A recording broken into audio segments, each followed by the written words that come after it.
मस्त मस्त आखाणियुनि में मां दीपक मुंगतानी तव्हां सभिनी जो तहे दिल सां स्वागत थो कयां। अॼु जी आखाणी आहे भगवान परमात्मा। पुराने ज़माने में छा हूंदो कि गुरुकुल सिस्टम हूंदो हुयो, जिते हिकिड़ो गुरु हूंदो हुयो ऐं उन जा शिष्य हूंदा जेके वन में वेही करे पढ़ाईंदा हुआ। हिकिड़ो अहिड़ो ई गुरुकुल हो जिते हिकिड़ो गुरुजी हुयो, उन जा 4 शिष्य हुआ। हाँ, हिकिड़े ॾींहुं इन जी शिक्षा पूरी थियण खां पोइ गुरुअ छा कयो, हिननि सभिनीनि चइनिनि खे घुराई ऐं चयईं कि भई ॾिसो, मां तव्हांखे हिकिड़ो कमु थो ॾियां, तव्हांखे इहो सुभाणे सुबुह करिणो आहे। गुरुअ छा कयईं, सभिनीनि खे हिकिड़ो हिकिड़ो जिंदो कबूतर ॾिनई ऐं चयईं कि तव्हां काॾे बि वञो, किथे बि वञो, अहिड़ी जॻह ते वञी करे हिन कबूतर खे मारियो जिते तव्हांखे केरु न ॾिसंदो हुजे। हिकिड़ो शिष्य हुयो, उहो हिकिड़ी दिशा में वियो, ॾिसई कि हुते केरु कान्हे, ख़ाली पहाड़ ई पहाड़ आहे। उन छा कयईं, हुन कबूतर खे मारे करे हलियो आयो।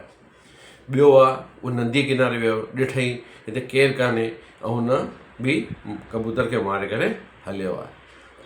टीं के दिशा में वियो, उते ॾिसई ख़ाली वण ई वण आहिनि, केरु आहे कान, हुन उते मारियो ऐं हलियो आयो।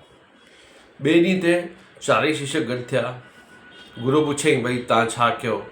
हिकिड़े चई मां पहाड़ ते वञी मारियो, हिकिड़े चयो मां नदी किनारे वञी मारियो, हिकिड़े चयो मां त वन में वञी मारियो।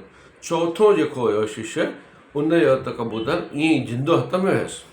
3 शिष्यनि खे लॻो भई हाणे हे शिष्य त नापास थी वियो, फेल थी वियो।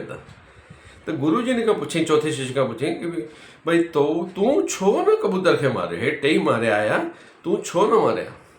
त जेको शिष्य हुन वरंदी ॾिनई, साईं मां जंहिं बि दिशा में वञा पियो ऐं मां हिन कबूतर खे मारण जी कोशिशि पियो कयां, त मूंखे ईअं लॻे पियो कि केरु न केरु मूंखे ॾिसे थो, त मां हिन खे न मारे सघियुमि।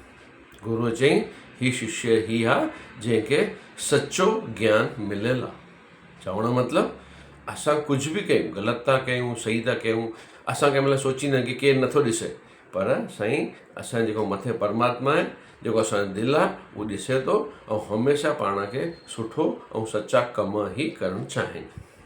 अॼु जी आखाणी तव्हांखे कीअं लॻी? लाइक, कमेंट ऐं शेयर ज़रूरु कंदा।